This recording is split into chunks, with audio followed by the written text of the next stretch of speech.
11/12, 2024. We're in the book of Proverbs from the Bible. We're on chapter 7. This one's not divided up, so we're going to do the full chapter. My son, keep my words and treasure my commands. Keep my commands and live. My teaching is the apple of your eye. Bind them on your fingers. Write them on a tablet of your heart.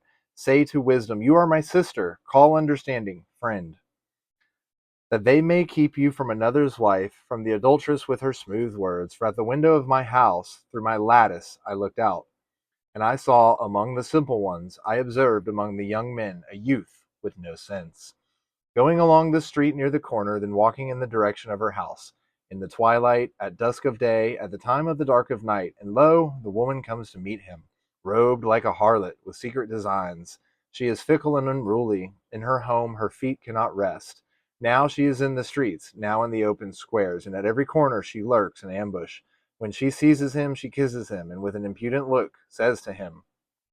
So before I say what she says, this is basically saying, like, in her house, her feet are unruly and cannot rest. She is fickle, and this is kind of like boredom, right? This is that feeling you get when you're a teenager and you don't want to be home and you want to be out and about. You don't want to be in mom and dad's house. You want to get out and explore and have a good life and have fun and get into all kinds of trouble. And this is what your parents warn you about. So she said to him, I owed peace offerings, and today I have fulfilled my vows. So I came out to meet you, to look for you, and I have found you.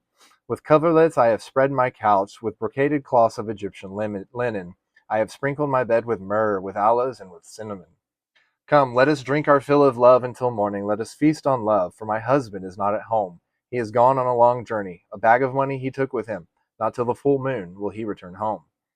She wins him over by her repeated urging. With her smooth lips she leads him astray.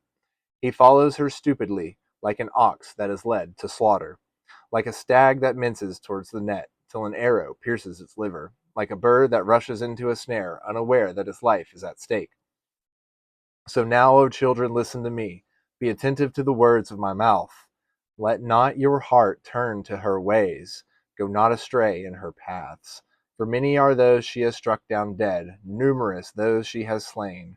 Her house is made up of ways to the netherworld, leading down into the chambers of death.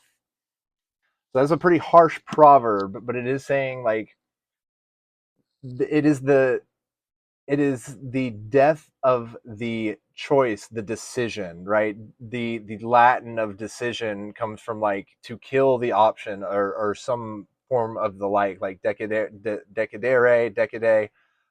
it means, like, to kill off other options. So you're eliminating and you're killing off your future, especially in this regard. Like, this woman is cheating on her husband, and maybe especially given the verse before about adultery, it's warning you to the nether world. This isn't necessarily Hades or hell, but this is definitely a life of misery of sorts. That's the nether world that it's warning of this constant questioning, of this constant regret. Why did I do that? Why did I do that? Why did I give in to that temptation?